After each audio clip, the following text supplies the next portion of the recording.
Hello दोस्तों, इस video में मैं आपसे बात करने वाला हूं बीएससी फर्स्ट ईयर के केमिस्ट्री के बारे में कंप्लीट। और इस वीडियो में मैं आपको केमिस्ट्री का फर्स्ट पेपर, जिसे हम लोग इनऑर्गेनिक केमिस्ट्री के नाम से जानते हैं, कंप्लीट इसके पहले यूनिट का जो पहला चैप्टर है एटॉमिक स्ट्रक्चर, इसके बारे में पढ़ाऊंगा। दोस्तों, इस चैप्टर में हमें क्या क्या पढ़ना है, इसके लिए मैं एक वीडियो पहले ही बना चुका हूं, जिसका लिंक मैं इस वीडियो के डिस्क्रिप्शन में दे दूंगा। दोस्तों, वहां पे जाके आप उसे आसानी के साथ देख सकते हैं। दूसरा दोस्तों, मैं जो भी लेक्चर लूंगा इसके एक पीडीएफ नोट्स बना के इस वीडियो के डिस्क्रिप्शन में अपलोड कर दूंगा, जहां से जाके आप उसे डाउनलोड कर सकते हैं। और उन नोट्स को और मेरी इस वीडियो को जब कंबाइन करके आप पढ़ेंगे तो आपको बहुत अच्छे से समझ में आने वाला है। और दोस्तों, इस टॉपिक पे मैं जल्द ही दूसरी वीडियो लेके आऊंगा, तीसरी वीडियो लेके आऊंगा। इस तरह से मैं आपका बीएससी फर्स्ट ईयर का ये जो पहला आपका जो पेपर है उसे बहुत जल्द कंप्लीट कराने की कोशिश करूंगा।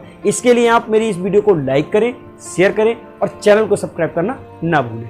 कंप्लीट, चलिए बात करें। दोस्तों, बात करते हैं पदार्थ की द्विक प्रकृति, ड्यूअल नेचर ऑफ मैटर। दोस्तों, हुआ क्या था, 1900 से पूर्व ये माना जाता था कि जो आपका मैटर हुआ करता है वो एज अ पार्टिकल वर्क किया करता है, और जो आपकी लाइट या रेडिएशन हुआ करती है ये एज अ वेव वर्क किया करती है कंप्लीट। बट 1905 में एक साइंटिस्ट आए, 1905 में एक साइंटिस्ट आए, आइंस्टीन। इन्होंने यह सजेस्ट किया कि जो लाइट या रेडिएशन हुआ करती है वो द्विक प्रकृति की हुआ करती है, मीन्स ड्यूअल नेचर की हुआ करती है। दैट इज ये as a particle and as a wave दोनों प्रकार से वर्क किया करती है। अब इन्होंने लाइट को लिया और कहा ये पार्टिकल लाइक भी वर्क कर रही है एंड वेव लाइक भी वर्क कर रही है, मीन्स ये ड्यूअल नेचर की हो गई लाइट। तो इन्होंने पार्टिकल के जो एग्जांपल दिए कि कहां कहां ये एज अ पार्टिकल वर्क करेगी, उसके लिए इन्होंने कहा था एक photo electric effect. Photo electric effect में, बट फोटो इलेक्ट्रिक इफेक्ट में आप देख सकते हो एक दिया था black body radiation, black body radiation, ठीक है। इन्होंने कहा था जो लाइट है वो एज अ पार्टिकल कहां कहां वर्क करती है, एक करती है फोटो इलेक्ट्रिक इफेक्ट में और एक करती है ब्लैक बॉडी रेडिएशन में। अब इन्होंने कहा एज अ वेव भी वर्क किया करती है, कहां कहां वर्क करती है। एक होता है दोस्तों रिफ्लेक्शन, एक होता है रिफ्रैक्शन, विवर्तन, ठीक है, परावर्तन, विवर्तन। इन्होंने कहा था यहां पर जो लाइट का आप नेचर देखेंगे वो एज अ वेव देखेंगे कंप्लीट। इन्होंने ये एग्जांपल दिया। अब इन्हीं को बेस मानकर सन 1924 में एक साइंटिस्ट थे डी ब्रोगली, जो कि फ्रांस के थे। इनका पूरा नाम था लुइस डी ब्रोगली। इन्होंने क्या सजेस्ट किया, इनके अकॉर्डिंग तो लाइट ड्यूअल नेचर की हुआ करती थी, लेकिन डी ब्रोगली ने यह सजेस्ट किया था कि मैटर भी ड्यूअल नेचर को रिप्रेजेंट करते हैं, मींस मेटल भी द्विक प्रकृति के हुआ करते हैं, और इसी को पदार्थ की द्विक प्रकृति कहते हैं। मींस मैटर की अगर मैं बात कर लूं, एज अ पार्टिकल भी वर्क करेगा और एज अ वेव भी वर्क करेगा। तो इन्होंने अपने जो मैटर हुआ करता है उसके लिए किसी सूक्ष्म पार्टिकल, जो मूविंग पार्टिकल हो लाइक एज इलेक्ट्रॉन, इसके लिए इन्होंने एक इक्वेशन इजाद की, इक्वेशन डेवलप की, जिसे हम लोग डी ब्रोगली इक्वेशन कहते हैं। ये इक्वेशन जब ये इजाद की इन्होंने, इसके लिए इन्होंने दो लॉ को या दो थ्योरी को इंक्लूड करके ये इक्वेशन दी थी। दोनों थ्योरियों में एक थी प्लांक क्वांटम थ्योरी, एक थी आपकी आइंस्टीन थ्योरी ऑफ रिलेटिविटी। इन दोनों थ्योरियों को जब कंबाइन किया इन्होंने, तो इन्होंने एक इक्वेशन दे दी जिसे हम डी ब्रोगली इक्वेशन कहते हैं। क्या थी इक्वेशन, देखते हैं। दोस्तों, इक्वेशन थी लैम्डा बराबर एच अपॉन एम बी, ये इक्वेशन दी थी, ठीक है। वेयर जो लैम्डा हुआ करता है, वेव लेंथ हुआ करती है मूविंग पार्टिकल की, wave length of moving particle. दोस्तों, जो H हुआ करता है ये प्लांक कांस्टेंट हुआ करता है।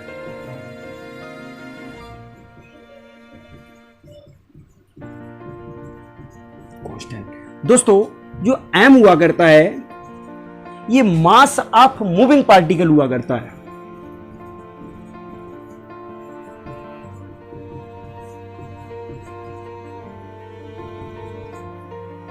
दोस्तों, जो v हुआ करता है ये वेलोसिटी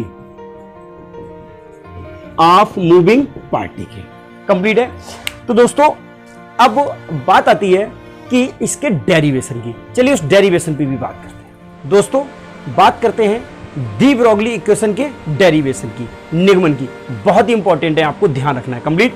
इन्होंने क्या किया था, एक प्लांक क्वांटम थ्योरी ली। मींस अकॉर्डिंग टू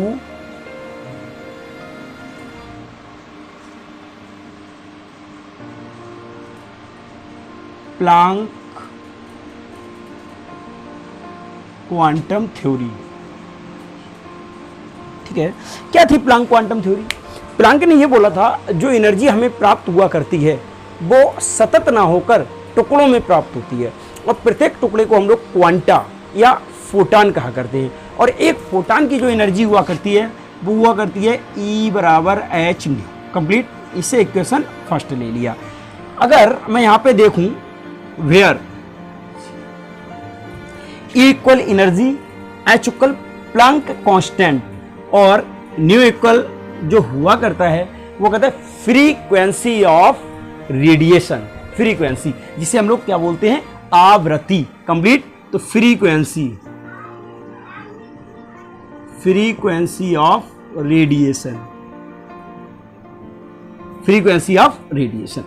दूसरी जो इनने थ्योरी ली थी वो ली थी Einstein theory of relativity. Means according to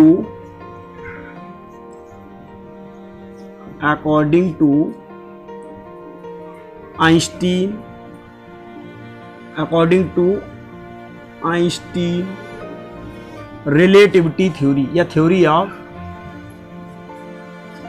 relativity.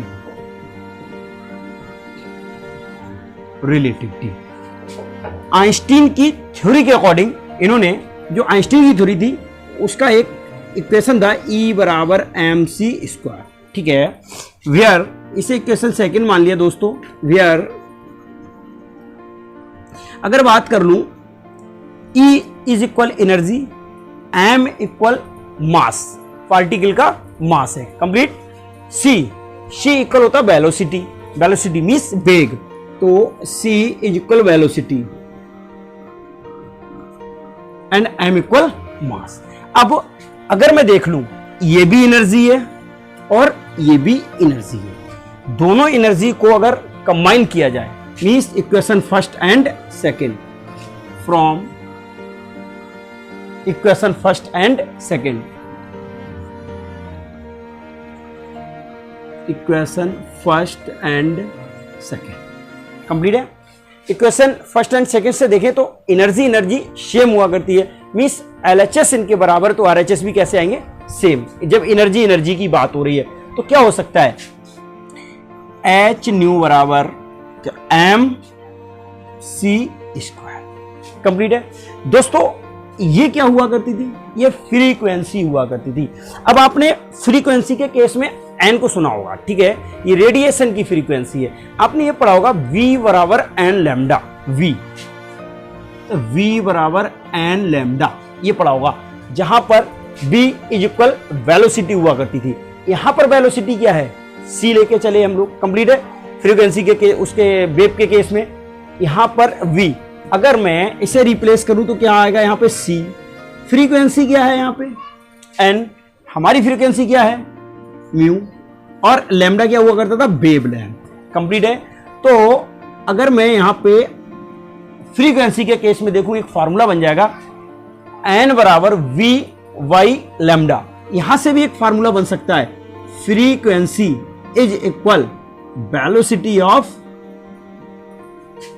Lambda. Complete. ये एक फार्मूला बन जाएगा यहां से। अब जब वो फ्रीक्वेंसी जो होता है वो वेलोसिटी एंड वेवलेंथ, ठीक है, के रेशियो के इक्वल हुआ करता है। तो हमने यहां पे क्या किया, यही वैल्यू यहां पे पुट कर दी तो आएगा h मल्टीप्लाई क्या आएगा cy lambda is equal mc²। एक c से c कैंसिल हो गया तो आ गया h upon lambda is equal m और c। ठीक है, अब यहां से हो सकता है अगर एक c कट गया है तो आ सकता है यहां पे लैम्डा बराबर h upon M C, lambda बराबर h अपॉन एम सी। दोस्तों अगर मैं इलेक्ट्रॉन की वेलोसिटी से इसे रिप्लेस कर दूं तो इलेक्ट्रॉन पार्टिकल है, ये क्या की रेडिएशन की है, तो अगर मैं इसे रिप्लेस कर दूंगा इलेक्ट्रॉन की वेलोसिटी तो c के स्थान पर क्या आ सकता है v आ सकता है। दोस्तों अगर v आ सकता है तो हो सकता है lambda is equal h upon M B. ठीक है, तो ये भी क्या है वेलोसिटी वेग, बट ये क्या है लाइट के वेग वेलोसिटी की बात कर रहा हूं, बट इलेक्ट्रॉन की अगर वेलोसिटी लूंगा पार्टिकल की तो इसे कैसे रिप्रेजेंट करते हैं v से, तो इसे v लेके चले हम लोग, तो एक फार्मूला ये भी हो सकता है कंप्लीट या दूसरा हो सकता है दोस्तों लैम्डा इज इक्वल, आपने पढ़ा होगा संवेग के केस में, तो आपने पढ़ा होगा P is equal M B, तो यहां से अगर रिप्लेस कर दूं तो आ जाएगा h अपॉन एम बी, एक ये फार्मूला भी हुआ। ठीक है, सॉरी h अपॉन पी संवेग भी हुआ सकता है। दोस्तों एक फार्मूला और बन सकता है, अब इसकी जैसी भी फॉर्म को आपसे प्रूव कराए आप फॉर्म को प्रूव कर सकते हैं, यहां से कन्वर्ट करते हुए चले आएंगे कंप्लीट। यहां पे अगर देखें ये कांस्टेंट है, इसे हटा दो और इज इक्वल को हटा दो तो एक साइन लगता है प्रोपोर्शनल का कंप्लीट, तो आएगा लैम्डा एंटी प्रोपोर्शनल 1/p, एक फॉर्मूला ये हो सकता है दोस्तों। जहां अगर लैम्डा की बात कर लूं तो ये होता है दोस्तों वेवलेंथ, ठीक है, h प्लैंक कांस्टेंट, ये संवेग हुआ करता है। यहां पे बात कर लूं मास, वेलोसिटी, प्लैंक कांस्टेंट और वेवलेंथ, ठीक इसी प्रकार से यहां पे भी है। तो ये तो हो गया इसका डेरिवेशन दोस्तों, कंप्लीट है, बहुत आसान है, आप आसानी के साथ कर सकते हैं। दोस्तों इस इक्वेशन से एक बात क्लियर होती है कि कोई भी मूविंग पार्टिकल है उसका जो मोमेंटम है वो उसके वेवलेंथ के एंटी प्रोपोर्शनल हुआ करता है। अब दोस्तों जो डी ब्रोगली इक्वेशन है ये किसी भी पार्टिकल पे एप्लीकेबल है, बट इसके द्वारा केवल इलेक्ट्रॉन जैसे फाइन पार्टिकल के ही वेव नेचर को शो किया जा सकता है। क्यों?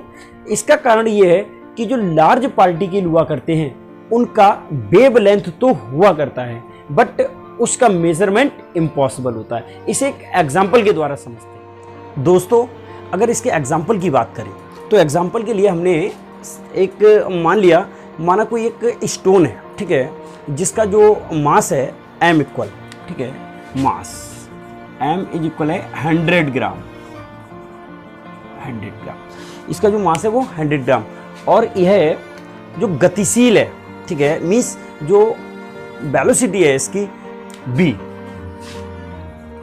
इज इक्वल 100 सेंटीमीटर प्रति सेकेंड, ठीक है, ये इसकी वेलोसिटी है। हमने ये सपोज कर लिया। अब अगर इसका वेव लेंथ हमें काउंट करना है तो हमने डी ब्रोगली की इक्वेशन से ले लिया।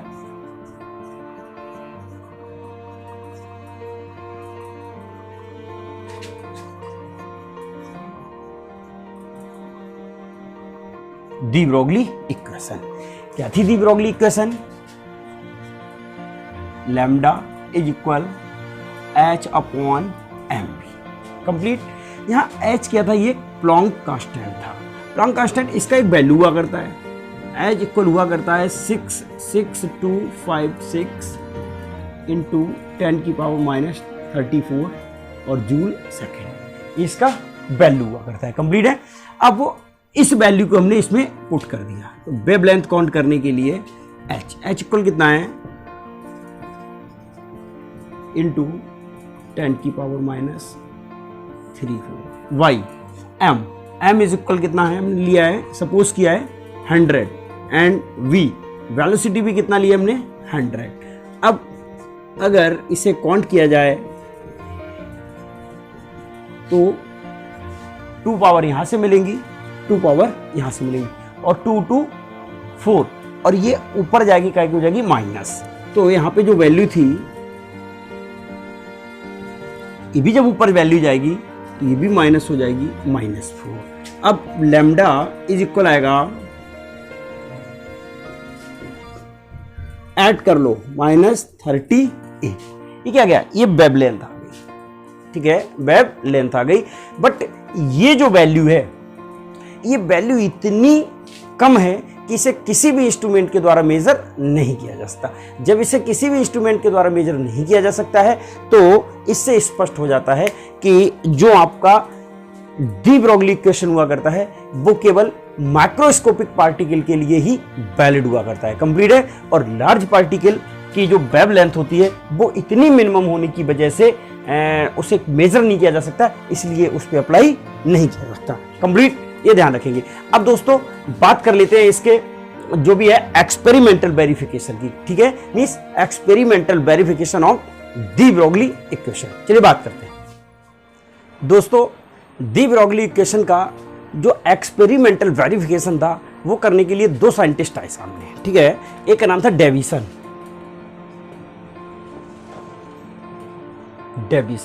और एक थे दोस्तों जर्मर, ठीक है।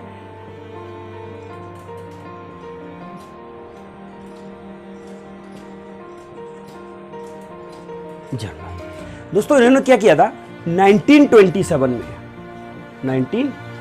में एक एक्सपेरिमेंट किया और उस एक्सपेरिमेंट में इन्होंने क्या किया था, जो इलेक्ट्रॉन बीम हुआ करती है, इलेक्ट्रॉन पुंज हुआ करता है, उसे एक निकिल क्रिस्टल पर केंद्रित किया, पॉइंट किया, कंप्लीट। तब इन्होंने पाया कि जो निकिल क्रिस्टल था उसने उस इलेक्ट्रॉन बीम को डिफ्रैक्ट कर दिया, मींस विवर्तित कर दिया।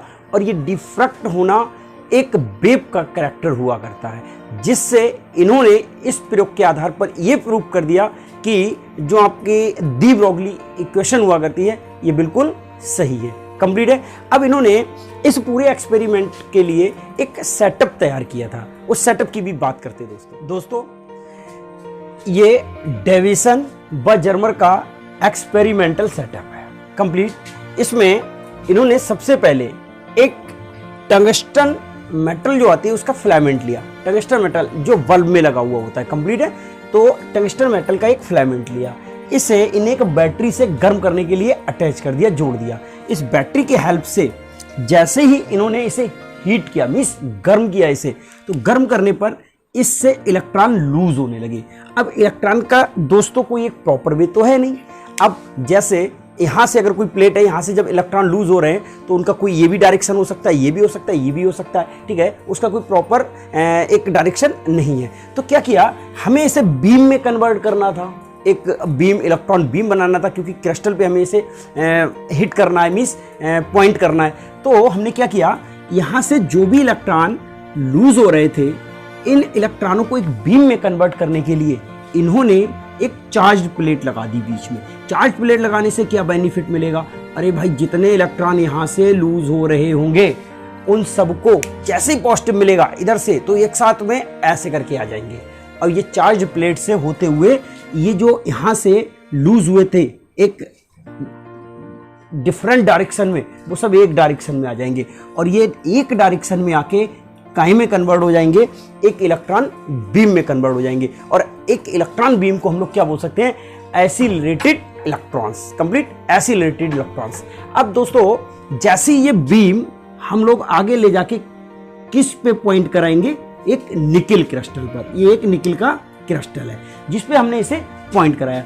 जब इस इलेक्ट्रॉन बीम को निकिल क्रिस्टल पर पॉइंट किया गया तो इस इलेक्ट्रॉन बीम में उपस्थित इलेक्ट्रॉन इस निकिल क्रिस्टल के द्वारा, कंप्लीट है, इस निकिल क्रिस्टल के द्वारा विभिन्न डायरेक्शन में एक निश्चित वेवलेंथ के साथ, ठीक है, डिफ्रैक्ट होने लगे, ठीक है। अब इसके डिफ्रैक्शन एंगल को काउंट करने के लिए जो ये सर्कुलर या कह सकते हैं ग्रेडिएटेड स्केल, कंप्लीट, इस स्केल पे हम लोगों ने एक इलेक्ट्रॉन डिटेक्टर लगा रखा था। इसकी हेल्प से हम लोग इसके डिफ्रैक्शन एंगल को काउंट कर लेते हैं। अब जब इन्होंने इसके डिफ्रेक्शन एंगल को काउंट किया, इसे काउंट करने के बाद इन्हें ब्रेंग इक्वेशन की हेल्प से इन इलेक्ट्रॉन्स की वेवलेंथ को काउंट किया।